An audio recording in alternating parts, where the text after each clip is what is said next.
이렇게 예고로서 제가 알려드릴 거예요. 다음번에 저 많이 나오나 봐요. 여러분 저 많이 보실 수 있으세요. 다음번에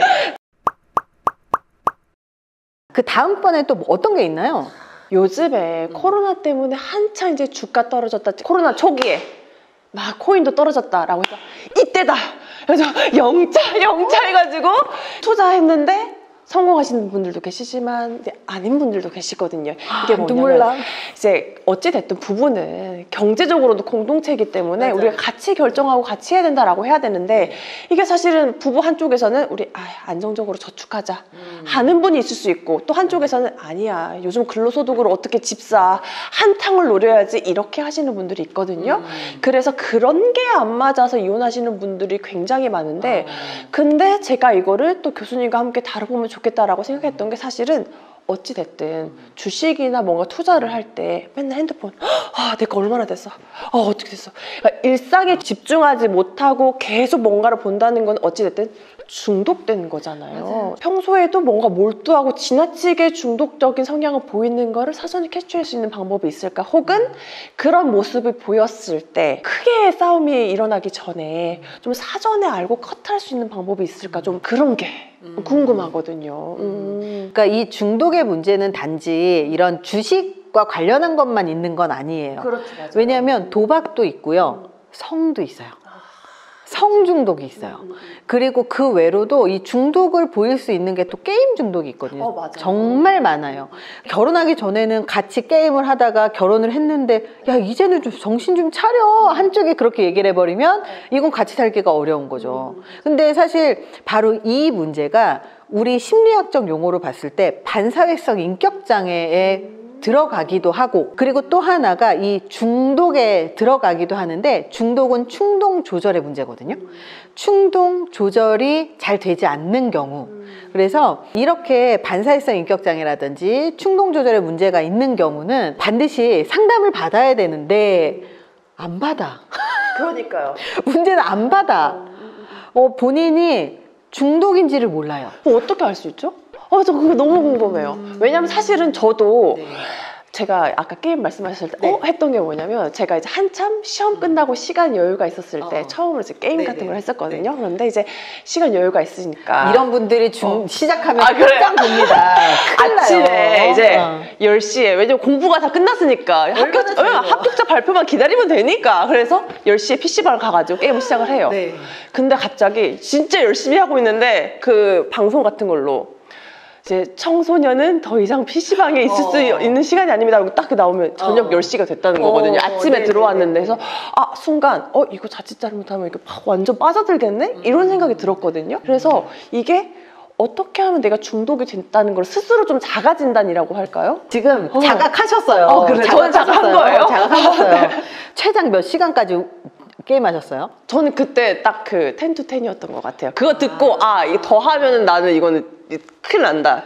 그 방송 듣고 집에 가야지 하고 일어났던 것 같아요. 자기 통제력이 굉장히 높은 분이에요. 저는 최장 36시간까지 게임을 해본 적이 있어요. 제가 그 당시 24살인가 이랬었는데 정말 36시간을 하고 잠을 자지 않으면 안 될 상황이 되니까 기어서 집에 들어가서 잠을 잔 적이 있었어요. 이거 끊는데 진짜 오래 걸렸어요. 정말 오래 걸렸거든요. 근데 성도 그렇고 게임도 그렇고 이런 중독 같은 경우는 정말 특히 도박 중독 제일 무섭거든요. 중독에 딱 한번 들어가고 나면 나오는 게 다른 사람 도움도 필요하지만 자기의 통제력을 기르지 않으면 사실은 이게 안 되거든요. 그럼 저 아까 통제 잘한 거예요? 되게 잘하신 거예요. 그렇구나. 근데 문제는 뭐냐면 결혼을 하잖아요. 주변 사람이 고통받습니다. 맞아요. 그렇죠. 혼자 살면 상관없어요. 근데 만약에 도박 중독인데 남편이 도박 중독이야. 그러면 큰일 나죠. 정말 큰일 나죠. 게임 중독인데 남편이 게임 중독이야. 이거 되게 심각한 거거든요. 그래서 이렇게 충동 조절의 문제가 있고 그리고 이 반사회성 인격장애라고 하는 게 다른 것 같지만 우리가 바람직하게 살아야 되는 그런 행동에서 반하는 것들이 사실은 반사회성 인격장애 안에 다 들어가요. 올바른 부부관계에서 벗어나는 행동들이라면 이 안에 들어갈 수 있기 때문에 사실 케이스들도 저도 생각나는 케이스들이 진짜 많아요. 그리고 이럴 때는 어떻게 해야 돼요? 정말 물어보고 싶은 게 너무 많거든요. 그래서 이런 케이스들은요 또 다음번에 또 여쭤볼 거예요. 네, 알겠습니다. 그럼 또 다른 것도 있나요? 다음번은요. 저는 이거 약간 비겁자 유형이랑 스스로 약간 이름을 지었거든요. 그게 뭐냐면 사실은 어떤 문제가 생겼을 때 좀 대화를 하고 해결을 해야 되는 건데 그럼요. 가령 뭐냐면 당신 뭐 이렇게 하는 거 나 마음에 안 드는데 어떻게 그럴 수가 있어 라고 하면 입을 꾹 닫아. 꾹 닫고 네. 그 동물로 들어간다고 하잖아요. 맞아요. 이게 사실은 연인 관계에서도 남자친구가 동물로 들어갔다라고 하면 이제 미칠 노릇인데 그렇죠. 부부 관계에서 어찌됐든 우리가 공동생활을 해야 그렇죠. 되는데 자기가 약간 불리하다던가 혹은 이 주제에 대해서 아예 얘기를 하기 싫다든지 가령 당신 월급 이번에 얼마야? 그러면 이거에서 어느 정도 저축하고 이거는 생활비 좀 줄여야 되지 않겠어? 이런 식으로 얘기를 하면 자기가 좀 예민한 주제거나 좀 싫다라고 하면 입을 꼭 닫고 그냥 동굴에 들어가는 거예요. 대화를 안 하는 거예요. 그리고 네. 특히 부부간에 이런 것도 있어요. 정말 반드시 얘기해야 되는 그 영역이 있잖아요. 예를 들어서 시댁에서 너무 과도하게 간섭을 한다거나 아니면 경제적인 문제가 생겨서 야 우리 이거 좀 아껴야 돼. 둘이 같이 아끼자. 약간 이런 얘기들도 해야 되잖아요. 근데 돈과 관련된 얘기만 나오면 얘기를 못 하는 거예요. 그럼 둘은 평생 돈 얘기를 못 하는 거야. 그 주변만 맴돌아요. 그리고 돈 얘기도 못 하는데 맨날 써. 그러니까 그러면 빵꾸가 뽕뽕뽕뽕 나고 그러면서 답이 없거든요. 그리고 가령 이런 거죠. 우리 둘이 같이 자녀 계획도 해야 되고 해야 되잖아요. 그런데 언제쯤 아이를 낳자 이렇게 얘기를 하는 것도 사실 이거는 여자분들도 이제 회피하시는 경우가 있거든요. 사실은 우리가 출산하는 게 얼마나 큰일이에요. 사실 당장 저만 해도 지금 아이를 낳으면 내 커리어가 끊기는데 어떡하지? 이런 부분에 대해서 고민이 되기 때문에 미리 다 까놓고 얘기를 하고 우리가 어떤 상황이 됐을 때 아이를 출산했으면 좋겠어. 우리가 아이를 낳는다면 어떤 식으로 양육을 했으면 좋겠어. 이렇게 까놓고 얘기를 해야 되는데 그 얘기가 나오면은 입을 딱 닫는 거. 이건 나중에 얘기할래. 나 그냥 안 하고 싶어. 그러면 이제 남자분 입장에서는 어찌됐든 나는 결혼을 했을 때 아이를 낳고 싶어가지고 이런 것도 있잖아요. 그런데 이런 걸 전혀 대화하려고 하지 않고 아무리 어리고 달래도 당신 힘들지. 근데 한번 우리 얘기는 해봐야 되지 않을까라고 해도 소통을 피하면은 이게 어떻게 소통의 물꼬를 터야 되는지도 사실은 막막하거든요. 그래서 그런 갈등이 심화돼서 결국에는 저한테 오시니까 저는 사실 그런 게 제일 안타깝기는 하거든요. 뭐 바람을 피거나 뭐 속궁합에 문제가 있거나 이러면은 가끔 저도 그러면 이혼해야지 이런 생각이 들 때도 있는데 이런 문제는 제 생각에는 충분히 대화를 하고 하면 해결할 수도 있지 않을까라는 마음이 좀 들거든요. 근데 사실은 이 대화가 안 되는 영역은 그 사람한테 트라우마가 되거나 열등감이 되거나 그 사람한테 뭔가 큰 문제가 있기 때문에 얘기를 못 하는 거거든요. 예를 들어서 돈에 대한 얘기를 못 하는 사람들 같은 경우는 돈에 대한 열등감이 있고 되게 가난한 집안이야. 그래서 돈에 대해서 얘기할 때마다 자기의 굉장히 아픈 과거가 콕콕 찔려. 그러니까 이렇게 자기의 과거의 트라우마나 상처를 치유하지 않고서는 해결이 안 되는데 그것을 의식적인 부분에서 대화를 하려고 하니까 안 되잖아요. 그래서 회피성 인격장애라고 이야기를 하는 거예요. 말 그대로 진짜 회피하는구나. 이렇게. 이렇게 말씀하신 것처럼 자꾸 대화를 하지 않고 그리고 자꾸 피하고 대화가 안 되는 이런 케이스들, 바로 이런 케이스들을 우리가 회피성 인격장애라고 이야기를 합니다. 우리가 막 인격장애라고 이야기를 하면 뭔가 되게 큰 문제가 있을 것 같잖아요. 그렇죠. 뭔가 대화도 못 할 것 같고 아예. 근데 우리가 일반적으로 대화를 하고 싶은데 대화가 안 돼서 계속 회피하는 사람들, 그래서 일상생활이 불가능하면 이 진단명이 나오는 거예요. 그리고 이 일상생활이 안 되는 게 자기 혼자 일상생활이 안 되는 게 아니라 주변 사람들하고 대화가 안 되거나 일상생활이 안 되면 진단명이 나올 수 있는 거거든요. 그래서 실제로 도박인데 회피성 인격장애야. 난리 나는 거죠.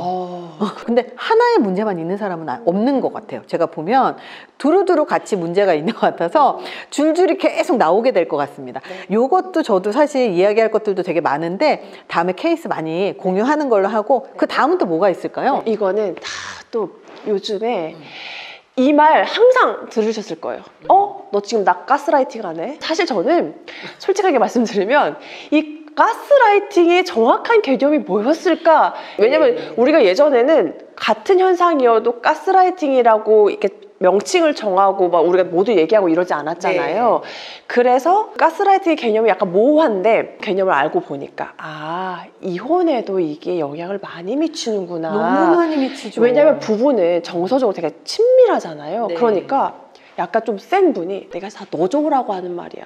내가 지금 이러는 게 나 좋자고 하는 말 같냐? 내가 너하고 우리 애 때문에 이렇게까지 하고 있는데 너는 지금 어떻게 이럴 수가 있냐? 얘가 이기적으로 이런 식으로 가는 거거든요. 그래서 아, 이게 가스라이팅에 의한 거구나 라는 생각을 많이 하게 됐거든요. 네. 가스라이팅이라고 하는 이 단어를 우리가 요즘에 많이 접했을 것 같아요. 네. 근데 부부간에 일어나면 이게 되게 큰 문제가 뭐냐면 가스라이팅의 다른 말로 아주 쉬운 말로 세뇌하는 거거든요.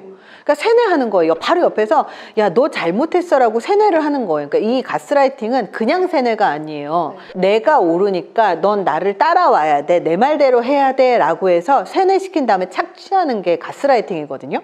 그래서 이렇게 가스라이팅이 부부간에 이루어지잖아요. 그럼 한 명은 만신창이가 됩니다. 맞아요. 정말 만신창이가 돼요.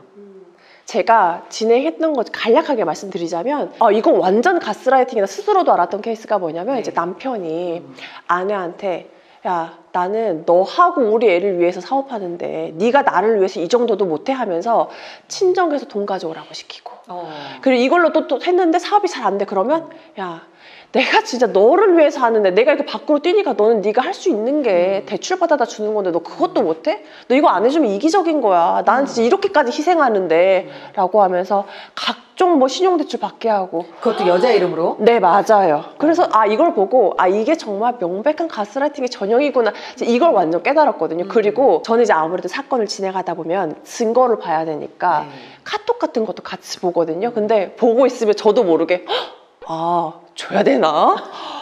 저도 모르게 계속 보다 보면 이거 줄 수밖에 없겠다. 맞는 말이네. 맞는 말이네. 그래서 왜냐면 또 웃긴 게 뭐냐면 화를 내는 것도 아니에요. 나 너를 위해서 그런 거야. 조곤조곤. 힘들지. 대출 받느라 고생했지. 그래. 근데 다 우리를 위한 거니까. 그래서 저도 모르게 카톡 보다 보면 나여도 내가 사랑해서 결혼을 했는데 그렇게 카톡을 계속 받으면 줄 수밖에 없겠는데? 이런 생각이 들더라고요.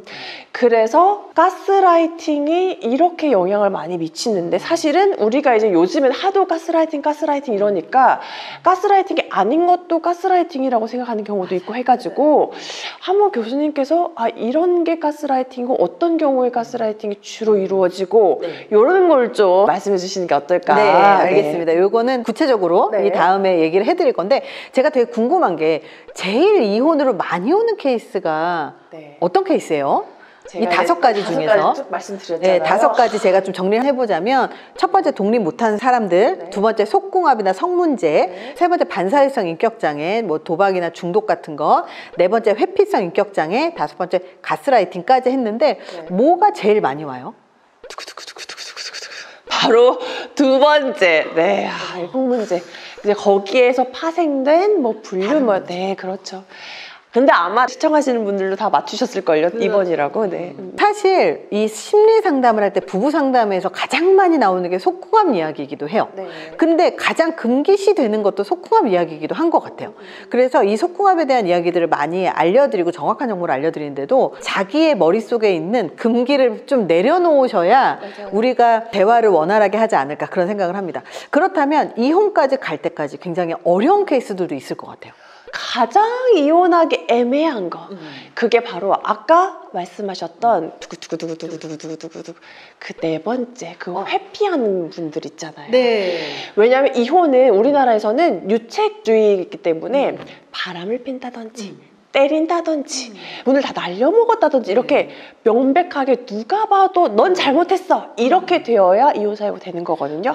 그런데 사실 우리가 제일 힘든 게 어떻게 보면 감정적으로 교류가 안 되고 답답한 거잖아요. 단절되는 케이스. 맞아요. 그런데 그런 거는 누가 더 잘못했네, 네가 나한테 위자료를 줘야 되네 이게 하기에는 어렵구나. 증명하기가 어려운 거예요. 어렵구나. 그래서 그런 케이스들은 정말 당사자들은 너무 힘든데 막상 소송으로 이혼하기에는 애매하고 판사님들도 판결문 할 때 어떻게 하시냐면 당사자 간의 노력을 하면 회복될 여지가 있어서 이혼 청구를 해도 기각되는 경우가 있거든요.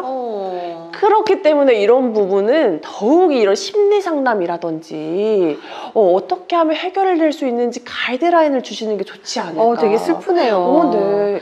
부부간에 행복하게 살기 위해서 결혼했는데 대화가 안 되고 단절되고 자꾸 회피하고 정말 힘들 것 같아요, 진짜. 이렇게 우리가 심리학적으로 법률적으로 반드시 이혼하는 케이스들에 대해서 다뤄봤는데요. 빈번하게 발생되는 이런 케이스들이 있는데 저희 채널에는 연애라든지 결혼을 아직 안 한 분들도 굉장히 많거든요. 그러면 이혼하는 것보다는 차라리 파혼이 낫다고. 맞아요. 결혼하기 전에 이런 사람들이 연애를 할 때 발견이 되면 고치거나 아니면 커뮤니케이션 하는 방법을 배우거나 아니면 안 될 것 같아 그럼 헤어지거나 뭔가 솔루션은 우리가 드릴 수 있을 것 같아요. 그래서 되게 다양한 이혼 케이스 그리고 실제로 소송 케이스들을 좀 공유하면서 이 코너를 계속해서 진행을 해볼까 합니다. 계속 나와주실 거죠? 아, 네. 그럼요. 잘 부탁드립니다. 그리고 저희 채널에서도 케이스를 많이 다룰 거니까 계속 시리즈로 많이 시청해주세요. 감사합니다. 감사합니다.